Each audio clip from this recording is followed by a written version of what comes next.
Hello everyone, welcome to Uranium Guruji. तो आज हम लोग 11 फरवरी से लेकर के 20 फरवरी तक बनने वाले सारे इंपॉर्टेंट करंट अफेयर को कवर करेंगे।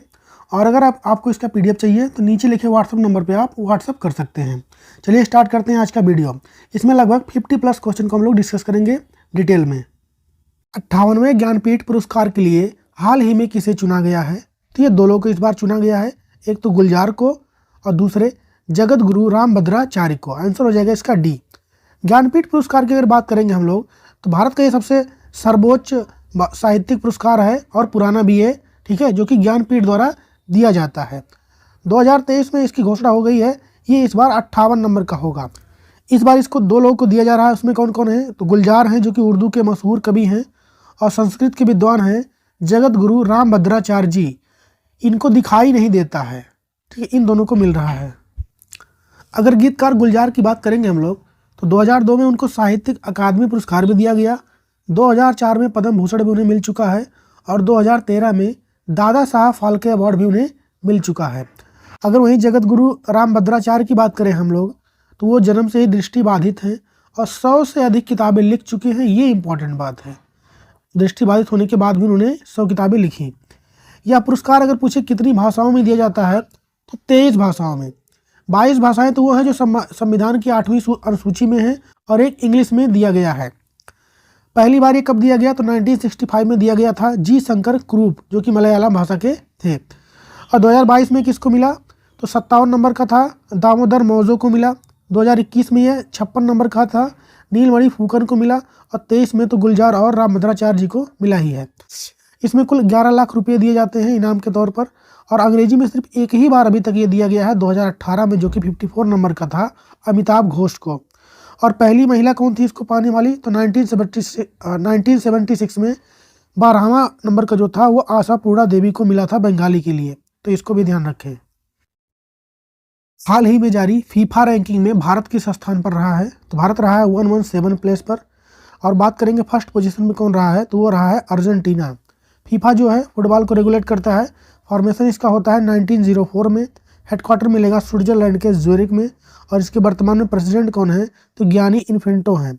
हम लोग फुटबॉल से और कुछ कप की बात करेंगे, जैसे रोवर्स कप का संबंध फुटबॉल से है। संतोष ट्रॉफी ये भी उसी का है। Subroto cup, Durand cup, Ashutosh cup और मरडेगा कप, ये सब सारे कप किसके हैं? तो ये फुटबॉल के हैं, इसको भी ध्यान रखें। विश्व मानव विज्ञान दिवस कब मनाया गया? तो ये मनाया गया 15 फरवरी को। फरवरी माह की तीसरे गुरुवार को मनाया जाता है। और राष्ट्रीय विज्ञान दिवस हम लोग कब मनाते हैं? तो 18 फरवरी को। वैश्विक जैव विविधता फ्रेमवर्क कोष की पहली बैठक कहाँ पर हुई है? तो वाशिंगटन डीसी में। दक्षिण रेलवे की पहली ट्रांस महिला टीटी कौन बनी है? तो ये बनी है सिंधु गणपति। हाल ही में समलैंगिक विवाह को वैध किस देश ने बनाया है? तो ग्रीस ने। समलैंगिक विवाह से रिलेटेड और भी बातें हम लोग देखेंगे। समलैंगिक विवाह को पंजीकरण करने वाला पहला दक्षिण एशियाई देश कौन सा बना था? तो नेपाल। एस्टोनिया ने भी समलैंगिक विवाह को वैध बनाया। यूरोपीय संघ के पहले खुले तौर पर समलैंगिक राष्ट्रपति कौन बने? तो एडगर्स रिंकेबिक्स बने हैं। और फ्रांस के पहले समलैंगिक प्रधानमंत्री अभी हाल ही में कौन बने थे? तो गैब्रियल एटल बने थे। समलैंगिक विवाह को समाप्त करने वाला पहला देश कौन था? तो बरमूडा था। समलैंगिक विवाह को वैध बनाने वाला पहला एशियाई देश अगर पूछे कौन था वो तो ताइवान था। और दुनिया का पहला देश कौन बना था इसको करने वाला? तो नीदरलैंड 2001 में। ये नीचे इंग्लिश में लिखा हुआ है। भारत का पहला, ये ध्वनि होगा, ध्वनि। भारत का पहला ध्वनि आधारित एंटी ड्रोन सिस्टम किसने विकसित किया है? तो आईआईटी जम्मू ने। किस बैंक ने वर्ष का सर्वश्रेष्ठ प्रौद्योगिकी बैंक का पुरस्कार जीता है? तो इसको जीता है साउथ इंडिया बैंक ने। लोकतंत्र सूचकांक 2023 में भारत किस स्थान पर रहा है? तो 41 नंबर पे भारत रहा है। लोकतंत्र सूचकांक 2023 डेमोक्रेसी इंडेक्स जो होता है इसको पब्लिश कौन करता है अगर ये पूछे? तो इकोनॉमिक्स इंटेलिजेंस यूनिट इसको पब्लिश करता है। इस बार इंडिया का रैंक कितना रहा? 41। कितने कंट्री में? तो 167 कंट्री में। फर्स्ट रैंक पे रहा है नॉर्वे, सेकंड पर रहा है न्यूजीलैंड और थर्ड पर रहा है आइसलैंड। वन मित्र योजना हाल ही में कहाँ पर स्टार्ट हुआ है? तो ये स्टार्ट किया है हरियाणा गवर्नमेंट ने। इसमें जो पेड़ लगाएंगे उनको सरकार के द्वारा कुछ पैसे दिए जाएंगे। जैसे गड्ढे खोदने के लिए, जो पेड़ लगाने के लिए गड्ढा खोदना है उसके लिए 30 रुपये दिए जाएंगे और पेड़ लगाने के लिए 20 रुपये दिए जाएंगे और हर महीने उस पेड़ की देखभाल करने के लिए पहले मंथ में 10 रुपये और उसके बाद अलग अलग मंथ में पैसे धीरे धीरे घटाते जाएंगे। हाल ही में चलाई गई कुछ और योजनाओं के बारे में देखेंगे हम लोग। जैसे सवेरा योजना किसने चलाया, तो वो चलाया प्रयागराज की पुलिस ने। लाडली बहना योजना मध्य प्रदेश का है ये। लाडली लक्ष्मी योजना ये भी मध्य प्रदेश का है। मुख्यमंत्री कन्या सुमंगला योजना उत्तर प्रदेश का है ये। प्रणाम योजना कहाँ का है, तो भूमि प्रदूषण को रोकने के लिए इसको चलाया गया है। ग्रामीण मित्र योजना कहाँ का है, तो गोवा का। मुख्यमंत्री सशक्त बहना उत्सव योजना कहाँ का है, तो उत्तराखंड का। आसरा पेंशन योजना तेलंगाना का। शुभ यात्रा योजना तो केरला का है ये। एक पंचायत एक खेल का मैदान योजना कहाँ का है, केरला का है, तो इसको भी ध्यान रखें। बिहार विधानसभा के नए अध्यक्ष अभी हाल ही में कौन बने हैं, तो नंद किशोर यादव बने हैं। हर घर जल योजना के तहत 100% कवरेज हासिल करने वाला उत्तर पूर्वी राज्य कौन बन गया है, तो ये बना है अरुणाचल प्रदेश। गला खराब होने की वजह से आवाज़ सही से नहीं आ रहा है, खैर देखते हैं। हर घर जल प्रमाणित वाला पहला राज्य कौन बना था, तो ये बना था गोवा। हर घर जल प्रमाणित वाला पहला केंद्र शासित प्रदेश कौन बना था, तो ये बना था दादर नगर हवेली एवं दमन दीव। और हर घर जल प्रमाणित वाला पहला जिला कौन बना था, तो मध्य प्रदेश का बुरहानपुर जिला। मिलन नौ सैनिक युद्ध अभ्यास 2024 का आयोजन कहाँ पर हुआ है, तो इसका आयोजन हुआ है विशाखापत्तनम में। ठीक है, ये 2024 वाला है। किस नंबर का है, तो 12वें नंबर का है ये। इसकी होस्ट कंट्री और होस्ट की बात करेंगे तो इंडियन नेवल ने इसको करवाया है। टोटल को इसमें 50+ कंट्रियों ने पार्टिसिपेट किया, इसको भी ध्यान रखें। हाल ही में नागी पक्षी महोत्सव कहाँ पर मनाया गया, तो बिहार में। अंतर्राष्ट्रीय कठपुतली महोत्सव का आयोजन कहाँ पर हुआ है, तो ये हुआ चंडीगढ़ में। 21 नंबर का था इस बार, तो 11 नंबर का। विश्व व्हेल दिवस कब मनाया गया, तो 18 फरवरी को मनाया गया है ये। और यह फरवरी मंथ के तीसरे संडे यानी रविवार को मनाया जाता है। हाल ही में पेस मिशन किसने लॉन्च किया है, तो इसको लॉन्च किया है नासा ने। पेस की बात करेंगे तो फुल फॉर्म इसका हो जाएगा प्लैंकटन एयरसोल क्लाउड ओशियन इकोसिस्टम। इसका काम क्या होगा, तो महासागर और जो वायुमंडल यानी ओशियन और एटमॉस्फेयर के स्टडी करेगा ये। किस रॉकेट इसको लॉन्च किया गया है, तो फॉल्कन 9 रॉकेट से किया गया है। और फॉल्कन 9 रॉकेट किसका है, तो स्पेस एक्स कंपनी का है। और स्पेस एक्स कंपनी किसकी है, तो एलॉन मस्क की है, इसको भी ध्यान रखें आप लोग। नासा की बात करेंगे तो इसका फुल फॉर्म हो जाएगा national aeronautics and space administrative. Formation इसका हुआ 1958 में। हेडक्वार्टर है वाशिंगटन डीसी में। डीसी का मतलब होता है डिस्ट्रिक्ट ऑफ कोलंबिया। इसका मोटो क्या होता है, तो for the benefits of all, ये इसका मोटो होता है। हाल ही में पद्मश्री पुरस्कार विजेता डॉक्टर ईश्वर चंद्र वर्मा का निधन हो गया। उनका संबंध किस फील्ड से था, तो मेडिसिन क्षेत्र से। उत्तराखंड के देहरादून में जनरल बिपिन रावत के प्रतिमा का उद्घाटन हाल ही में किसने किया है, तो डिफेंस मिनिस्टर हैं राजनाथ सिंह, इन्होंने किया है इसका उद्घाटन। जनरल बिपिन रावत की अगर बात करेंगे तो ये भारत के पहले CDS थे। इनका प्लेन क्रैश में इनका निधन हो गया। इनके बारे में जितने भी क्वेश्चन बन सकते हैं हम लोग सारा डिस्कस करेंगे। पहली बात तो जनरल बिपिन रावत क्या थे, भारत के पहले CDS हो गए, ये तो इनके बारे में हो गई। अरुणाचल प्रदेश के किबुथु गैरिसन में एक सैन्य शिविर का नाम भी इनके नाम पर रखा गया है अभी हाल ही में। नेपाल में श्री मुक्तिनाथ मंदिर में उनके सम्मान में एक घंटी भी वहां पर लगाई गई। उत्तर प्रदेश के मैनपुरी सैनिक स्कूल का नाम बदलकर उन्हीं के नाम पर रखा गया, किसके, जनरल बिपिन रावत के। और जम्मू कश्मीर के बारामूला में झेलम स्टेडियम का नाम बदलकर इन्हीं के नाम पर रखा गया। राष्ट्रीय महिला दिवस कब मनाया गया, तो ये मनाया गया 13 फरवरी को। ये सरोजिनी नायडू जी के जन्मदिन पर इसको मनाया जाता है, राष्ट्रीय महिला दिवस।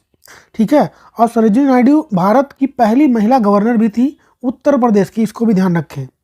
उन्हें नाइटिंगेल ऑफ इंडिया और बुलबुल ए हिंद भी कहा जाता था। इंडिया नेशनल कांग्रेस की पहली भारतीय महिला अध्यक्ष भी रही थी वो 1925 में कानपुर अधिवेशन में, इसको भी ध्यान रखें। हाल ही में चर्चा में रही कार्ट सेल थेरेपी का संबंध किससे है, तो कैंसर से है।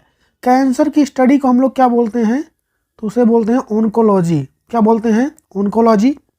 कार्ट इसकी थेरेपी का फुल फॉर्म क्या हो जाएगा, तो कैरेमिक एंटीजन रिसेप्टर, ये इसका फुल फॉर्म हो जाएगा।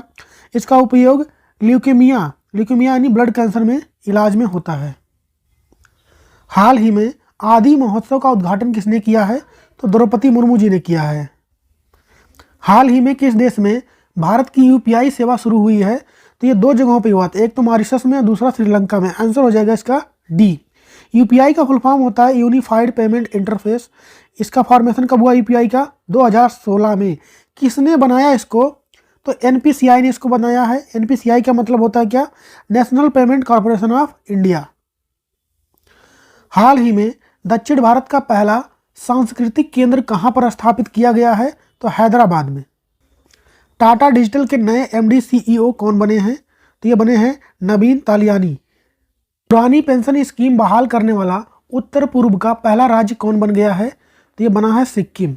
सिक्किम की बात आई है तो कैपिटल यहाँ की गंगटोक है। मुख्यमंत्री यहाँ के हैं प्रेम सिंह तमांग। गलत लिखा, प्रेम सिंह तमांग यहाँ के मुख्यमंत्री हैं। गवर्नर हैं लक्ष्मण प्रसाद आचार्य। किस देश की अदालत ने मौत की सजा प्राप्त पूर्व भारतीय सैनिकों को हाल ही में रिहा कर दिया है? तो ऐसा किया है कतर ने। कुल 8 भारतीय सैनिक थे जिनको रिहा किया गया है। जनवरी माह के लिए men's player of the month किसे चुना गया है? तो वेस्ट इंडीज के सामर जोसेफ को चुना गया है। वहीं पे अगर फीमेल की बात करेंगे तो एमी हंटर को चुना गया है। एमी हंटर कहाँ की हैं? तो आयरलैंड की हैं। काजी नींबू यानी खट्टे नींबू की बात हो रही है। इसको कहाँ का राज्य फल घोषित किया गया है अभी हाल ही में? तो असम का। विश्व की पहली हवाई टैक्सी की शुरुआत कहाँ पर की गई है? तो यूएई में हुआ है। आईसीएआई के नए अध्यक्ष कौन बने हैं? तो ये बने हैं रंजीत कुमार अग्रवाल। प्रधानमंत्री सूर्य घर मुफ्त बिजली योजना के अंतर्गत कितनी बिजली मुफ्त उपलब्ध कराई जाएगी? तो 300 यूनिट। राष्ट्रीय उत्पादकता दिवस कब मनाया गया? तो ये मनाया गया है 12 फरवरी को। हाल ही में अहलान मोदी कार्यक्रम का आयोजन कहाँ पर हुआ है? तो यूएई में हुआ है। ग्लोबल इकोनॉमिक आउटलुक रिपोर्ट 2024 में पहले स्थान पर कौन रहा है? पहले स्थान पर अमेरिका रहा है। इसमें इंडिया शामिल नहीं है, इसको ध्यान रखें। पहले पे कौन रहा है? अमेरिका, सेकंड पे चाइना, थर्ड पे जर्मनी और फोर्थ पे जापान। इसको जारी कौन करता है? आईएमएफ इसको जारी करता है। आईएमएफ यानी इंटरनेशनल मॉनेटरी फंड। आईएमएफ की अगर बात करेंगे तो फुल फॉर्म तो इसका इंटरनेशनल मॉनेटरी फंड हो ही गया है। फॉर्मेशन कब हुआ? तो इसका 1944 में। हेडक्वार्टर है वाशिंगटन डीसी में। और वर्तमान में मेंबर कंट्रियाँ कितनी हैं? तो 190 हैं। और लेटेस्ट जो इसमें देश ऐड हुआ था वो था इंडोरा। लखपति दीदी सम्मेलन का आयोजन कहाँ पर किया गया है? तो इसका आयोजन हुआ राजस्थान में। लखपति दीदी योजना की शुरुआत 23 दिसंबर 2023 को प्रधानमंत्री नरेंद्र मोदी द्वारा किया गया था। महिलाओं को आर्थिक रूप से सशक्त बनाना इसका उद्देश्य रहा है। हम लोग राजस्थान के बारे में डिटेल में जानेंगे। राजस्थान की बात आई है तो कैपिटल इसकी जयपुर है। मुख्यमंत्री यहाँ पे अभी नए बने हैं भजन लाल शर्मा। और गवर्नर है कलराज मिश्र। धीरू भाई अंबानी सोलर पार्क ये कहाँ पे हुआ? तो इसका स्थापना भी जैसलमेर राजस्थान में हुआ है। क्षेत्रफल के आधार पर सबसे बड़ा राज्य है राजस्थान। और पॉपुलेशन के हिसाब से देखा जाए तो वो है उत्तर प्रदेश। और अगर क्षेत्रफल की दृष्टि से छोटा देखा जाए तो वो कौन हो जाएगा? तो वो हो जाएगा गोवा। इसको भी ध्यान रखें। सबसे पहले पंचायती राज कहाँ पर शुरू हुआ था? तो राजस्थान में ही हुआ था। भारत की खारे पानी की सबसे बड़ी आंतरिक झील कौन सी है? तो वो है सांभर झील। आंतरिक कहने का मतलब इनलैंड कहने का मतलब क्या हुआ? चारों तरफ ये जमीन से घिरा हुआ है, अगल बगल समुद्र वगैरह नहीं है। भारत की पहली हेलीकॉप्टर आपातकालीन चिकित्सा सेवा कहाँ पर शुरू हुई है? उत्तराखंड में। आईआरसीटीसी के नए अध्यक्ष यानी एमडी कौन बन गए हैं? तो ये बने हैं संजय कुमार जैन। आईआरसीटीसी की बात करेंगे फुल फॉर्म हो जाएगा इसका Indian railway catering and tourism corporation limited. पहली बार डिजिटल इंडिया फ्यूचर स्किल्स शिखर सम्मेलन का आयोजन कहाँ पर किया गया है? गुवाहाटी में हुआ है। इसका आयोजन किया है इलेक्ट्रॉनिक्स एंड आईटी मिनिस्ट्री ने। इंडोनेशिया के नए राष्ट्रपति कौन बने हैं? तो ये बने हैं प्रोबो सुबियांतो। टेस्ट मैच में भारत की तरफ से 500 विकेट लेने वाले दूसरे गेंदबाज कौन बन गए हैं? तो वह है रविचंद्रन अश्विन। तो पहले कौन थे? तो पहले थे अनिल कुंबले। ठीक है। और टेस्ट मैच में सबसे अधिक विकेट लेने वाले श्रीलंका के हैं वो मुथैया मुरलीधरन, टोटल 800 विकेट। प्रधानमंत्री नरेंद्र मोदी ने भारत मार्ट की आधारशिला कहाँ पर रखी है? तो दुबई में। पहला क्वेश्चन है हाल ही में नेल्सन मंडेला पुरस्कार 2024 से किसे सम्मानित किया गया है? तो ये दिया गया है नीमांस को। नीमांस क्या है? इसका फुल फॉर्म क्या हो जाएगा? National institute of mental health and neuro science, ये इसका फुल फॉर्म हो जाएगा। इसके बारे में हम लोग और डिटेल में जानते हैं। यह पुरस्कार उनको दिया गया है मानसिक स्वास्थ्य और कल्याण को बढ़ावा देने के लिए। इसको देता कौन है? तो WHO के द्वारा ये दिया जाता है। 2019 में इसकी शुरुआत होती है। हेल्थ सेक्टर में सर्वश्रेष्ठ काम करने के लिए इस अवार्ड को दिया जाता है। WHO की बात करेंगे, फॉर्मेशन हुआ इसका 7 अप्रैल 1948 को। इसका हेडक्वार्टर है जिनेवा, स्विट्जरलैंड में। नेक्स्ट है खेलो इंडिया यूनिवर्सिटी गेम 2024 का आयोजन कहाँ पर होगा? तो इसका आयोजन हो रहा है इस बार असम में। अगर 2023 में जो हुए थे उनकी बात करेंगे तो उसका तीसरा संस्करण था। कहाँ पे हुआ था? तो उत्तर प्रदेश में। उसका मैस्कॉट यानी शुभंकर क्या था? जीतू। और टॉप पे उसमें रहा था पंजाब यूनिवर्सिटी। वहीं पर अगर खेलो इंडिया यूथ गेम की बात करेंगे 2023 में इसका 6वां संस्करण था। कहाँ पे हुआ? ये तमिलनाडु में हुआ था। मैस्कॉट क्या था इसका? तो वीर मांगी था। टॉप पे कौन रहा था? तो महाराष्ट्र रहा था। सेकंड नंबर पर रहा था तमिलनाडु। अगर खेलो इंडिया विंटर गेम की बात करेंगे तो चौथे नंबर का था है इस बार। कहाँ पे हो रहा है? तो लद्दाख और जम्मू कश्मीर में होगा। और इसका मैस्कॉट क्या था? CNAC इसका मैस्कॉट यानी शुभंकर था।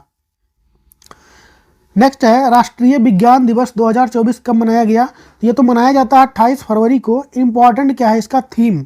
इस बार का इसका थीम रहेगा इंडोजीनियस टेक्नोलॉजी फॉर विकसित भारत। इसको आपको ध्यान रखना है।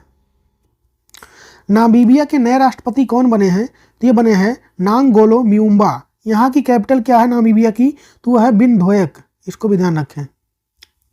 विश्व पुस्तक मेला 2024 का आयोजन कहाँ पर शुरू हुआ है? तो इसका आयोजन होगा इस बार नई दिल्ली में। अगर वर्ल्ड बुक फेयर की बात करेंगे हम लोग तो इसका आयोजन चलेगा 10 से लेकर 18 फरवरी तक। कहाँ पे होगा इसका आयोजन? तो नई दिल्ली के प्रगति मैदान में होगा। गेस्ट कंट्री इस बार कौन है? तो वह है सऊदी अरबिया। और किसके द्वारा इसका ऑर्गेनाइज किया जाता है? तो national book trust. National book trust की बात आई है तो इसका फॉर्मेशन होता है 1957 में। और वर्तमान में इसके डायरेक्टर हैं युवराज मलिक। हाल ही में फिट इंडिया मूवमेंट का ब्रांड एम्बेसडर किसे बनाया गया है? तो ये बने हैं नरेंद्र कुमार यादव। खास बात क्या है? तो ये एक IRS ऑफिसर हैं। इसको ध्यान रखें। हाल ही में UAE ने किस भारतीय को गोल्डन वीजा प्रदान किया है? तो ये मिला है आनंद कुमार को। आनंद कुमार कौन है? तो सुपर 30 जो कोचिंग है बिहार में उसके संस्थापक थे और इनके ऊपर मूवी भी बन चुकी है। विश्व रक्षा प्रदर्शनी 2024 का आयोजन किस देश में किया गया है? तो इसका आयोजन हुआ सऊदी अरब में। सऊदी अरब की बात आई है। कैपिटल वहाँ की क्या है? रियाद है। और करेंसी वहाँ की रियाल है। इसको भी ध्यान रखें। अंडर 19 क्रिकेट वर्ल्ड कप 2024 को किस देश ने जीत लिया है? तो इसको जीता है ऑस्ट्रेलिया ने। ऑस्ट्रेलिया ने भारत को हरा के इसको जीता है। इस बार इसका 15 नंबर का था यह संस्करण। कहाँ पे हुआ इसका आयोजन? दक्षिण अफ्रीका में हुआ था। ऑस्ट्रेलिया ने तो जीत ही लिया है। भारतीय टीम के कैप्टन कौन थे? तो उदय सहारण थे। खेलो इंडिया यूनिवर्सिटी गेम्स 2024 का शुभंकर क्या है? अभी हमने ऊपर पढ़ के आए हैं। इस बार इसका आयोजन कहाँ पे होगा? तो आयोजन तो इसका हो रहा है इस बार कहाँ पे? असम में। और इसका मैस्कॉट क्या हो गया इस बार? अष्टलक्ष्मी। क्या है? अष्टलक्ष्मी। और किस नंबर का है ये अगर ये पूछ ले तो ये 4th नंबर का होगा इस बार। बैटरी एनर्जी स्टोरेज सिस्टम आधारित सौर ऊर्जा संयंत्र हाल ही में कहाँ पर स्थापित किया गया है? तो छत्तीसगढ़ में। ग्रीन एनर्जी से रिलेटेड जितने भी क्वेश्चन करंट अफेयर में अभी तक चर्चे में हैं उन सबको हम लोग देखेंगे। पहला, भारत का पहला सौर ऊर्जा संचालित गांव कौन है? तो गुजरात का मुढेरा गांव है। और हाइड्रो और सौर ऊर्जा से चलने वाला भारत का पहला एयरपोर्ट कौन बना है? तो दिल्ली का एयरपोर्ट बना है ये, इंदिरा गांधी। देश के पहले सोलर रूफटॉप सिस्टम का उद्घाटन कहाँ पे हुआ? तो गुजरात के गांधीनगर में। दुनिया का सबसे बड़ा फ्लोटिंग सोलर पावर प्लांट बनेगा कहाँ पर? मध्य प्रदेश के खंडवा जिले में बनेगा ये। कहाँ पर? तो ओमकारेश्वर में बनेगा ये, नर्मदा नदी के ऊपर। देश का पहला सोलर सिटी कौन बना है? तो मध्य प्रदेश का सांची बना है ये। दिन के दौरान पूरी तरह से सौर ऊर्जा से चलने वाला भारत का पहला शहर कौन है? तो ये दीव है। दमन दीव होते ना, दीव है ये। मुख्यमंत्री सौर मिशन ये कहाँ पे शुरू हुआ है? तो मेघालय में शुरू हुआ है। भारत की पहली ग्रीन सोलर पावर फैक्ट्री बनेगी कहाँ पर? तो उत्तराखंड में हुआ। कौन बनाएगा इसको? तो ल्यूमिनस पावर टेक्नोलॉजी इसको बनाएगा। और भारत का पहला सोलर साइकिलिंग ट्रैक कहाँ पे बना है? तो हैदराबाद में बना। ये कितने किलोमीटर का है? 23 किलोमीटर का। इसको भी ध्यान रखें। प्रधानमंत्री नरेंद्र मोदी ने 22 जनवरी 2024 को सौर ऊर्जा को बढ़ावा देने के लिए प्रधानमंत्री सूर्योदय योजना शुरू किया। कहाँ से? तो अयोध्या से। राम मंदिर के प्राण प्रतिष्ठा वाले दिन ही इसकी शुरुआत शाम को की गई थी। सैफ अंडर 19 महिला फुटबॉल चैंपियनशिप 2024 का खिताब किसने जीत लिया है? तो इसको बांग्लादेश और भारत को दोनों को जिता दिया गया है। ऐसा इसलिए हुआ कि जब दोनों लोग ने मैच खत्म किया तो दोनों के जो गोल थे वो बराबर थे, ठीक है। तो उसके बाद सिक्का उछाल के इसका निर्णय लिया गया तो भारत के पक्ष में गया था, पर वहाँ के जो दर्शक थे उनके दबाव में आकर के डिसीजन बांग्लादेश के खिलाफ साथ में भी लेना पड़ा, कि इसलिए दोनों को कंबाइंडली जीत दे दिया गया। वहाँ पे आयोजन इसका कहाँ पे हुआ? तो बांग्लादेश में ही हुआ था, ढाका में। और संयुक्त रूप से इसमें भारत और बांग्लादेश को विजेता घोषित किया गया क्योंकि दोनों के गोल बराबर थे। Deenbandhu Chhoturam thermal power plant की स्थापना किस राज्य में की जाएगी? तो इसका स्थापना होगा हरियाणा में। हरियाणा की बात आई है तो यहाँ की कैपिटल क्या होगा? तो होगा चंडीगढ़। क्या होगा? इसकी कैपिटल है चंडीगढ़। यहाँ पे सीएम वर्तमान में कौन है अगर ये पूछे तो वो है मनोहर लाल खट्टर। कौन है? तो मनोहर लाल खट्टर हैं। यहाँ के गवर्नर कौन है? तो बंडारू दत्ता तेरे यहाँ के गवर्नर हैं। इसकी कैपेसिटी कितनी रहेगी? तो 800 मेगावाट की कैपेसिटी इसकी रहने वाली है। इसको बना रहा है भेल भारत हैवी इलेक्ट्रिकल लिमिटेड। और भारत का पहला थर्मल पावर प्लांट की अगर बात करेंगे तो वह है Hussain Sagar thermal power plant. कहाँ पर है ये? तो हैदराबाद में है। 1920 में इसका फॉर्मेशन हुआ था। हैदराबाद के सातवें निजाम के द्वारा इसको बनाया गया था। ये 7 होगा, 7वें निजाम के द्वारा। विश्व यूनानी दिवस कब मनाया गया? तो ये मनाया गया 11 फरवरी को। इसको हकीम अजमल खां के जन्मदिन पर, उनके हैप्पी बर्थडे पर इसको मनाया जाता है। हाल ही में केरल सरकार ने KPP नाबियार पुरस्कार 2024 से किसे सम्मानित किया गया है? यस सोमनाथ। कौन है ये? इसरो के वर्तमान में चेयरमैन है यस सोमनाथ। कौन है ये? इसरो के इस समय वर्तमान में अध्यक्ष हैं ये। यह पुरस्कार केरल सरकार के द्वारा दिया जाता है, ठीक है। इसके बारे में हो गया ये बातें। हाल ही में फिनलैंड के नए राष्ट्रपति कौन बन गए हैं? तो ये बने हैं अलेक्जेंडर स्टब। हाल ही में अंतर्राष्ट्रीय न्यायालय के नए अध्यक्ष कौन बन गए हैं? तो ये बने हैं नवाब सलाम। अंतर्राष्ट्रीय न्यायालय की अगर बात करेंगे तो ये UNO यूनाइटेड नेशन ऑर्गेनाइजेशन जो है उसी का एक पार्ट होता है। इसके बारे में हम लोग डिटेल में देखेंगे। अंतर्राष्ट्रीय न्यायालय यूनाइटेड नेशन का ही एक अंग होता है। इसका अंतर्राष्ट्रीय न्यायालय में कुल 15 न्यायाधीश यानी 15 जज होते हैं इसमें। इनका कार्यकाल 9 वर्ष तक होता है। इसमें री इलेक्ट भी होते हैं ये। नवाब सलाम लेबनान के रहने वाले हैं जो भी बने हैं, ठीक है। अंतर्राष्ट्रीय न्यायालय का मुख्यालय अगर पूछे कहाँ पे है तो नीदरलैंड के हेग में है। याद रखें कि UNO में जितने भी इसके ऑर्गन होते हैं इन सब का हेडक्वार्टर न्यूयॉर्क में मिलेगा, सिवाय अंतर्राष्ट्रीय न्यायालय के। इसका हेग नीदरलैंड में होता है। अंतर्राष्ट्रीय न्यायालय की उपाध्यक्ष बनी है कौन? साथ ही में बनी है ये भी जूलिया बनी है जो कि युगांडा से रहने वाली है। इसको भी ध्यान रखें। हाल ही में चेन्नई ओपन 2024 में पुरुष एकल का खिताब किसने जीत लिया है? तो इसको जीता है सुमित नांगल ने। घर घर राशन योजना किस राज्य में शुरू हुआ है? तो ये शुरू हुआ है पंजाब में। पंजाब की बात करेंगे, कैपिटल क्या है उसकी? चंडीगढ़। मुख्यमंत्री वहाँ के हैं भगवंत मान और गवर्नर है बनवारी लाल पुरोहित, जो कि इन्होंने हाल ही में अपने पद से इस्तीफा दे दिया है। इसको भी ध्यान रखें। कुछ और बातें हम लोग पंजाब के बारे में जानते हैं जो कि हाल फिलहाल में करंट अफेयर के चर्चे में रहे हैं। जैसे कि दुर्घटना क्षेत्र की मैपिंग करने वाला पहला राज्य कौन बना? तो वो बना पंजाब। देश के पहला साइबर सुरक्षा का उद्घाटन अमित शाह ने कहाँ पे किया? तो भी पंजाब की राजधानी चंडीगढ़ में किया। मुफ्त आटा होम डिलीवरी पंजाब ने शुरू किया था इस योजना को भी। पंजाब पुलिस ने नशे के खिलाफ OPS क्लीन अभियान चलाया है, ठीक है। चंडीगढ़ एयरपोर्ट का नाम बदलकर क्या कर दिया गया है? तो भगत सिंह के नाम पर कर दिया गया है। और एशिया का सबसे बड़ा कंप्रेस्ड बायोगैस प्लांट ये भी कहाँ पर बनेगा? तो पंजाब के संगरूर में बन रहा है। विश्व दलहन दिवस कब मनाया गया है? तो ये मनाया गया है 10 फरवरी को। और यहाँ पर कंप्लीट हो गया आज का सेशन आप लोग का। क्वेश्चन है आप लोग के लिए कि 58वें ज्ञानपीठ पुरस्कार के लिए किसे चुना गया है? आप लोग जवाब देंगे कमेंट में। वीडियो अच्छा लगा है तो लाइक करें, दोस्तों के साथ शेयर करें। मिलेंगे अगले वीडियो में, तब तक के लिए जय हिंद।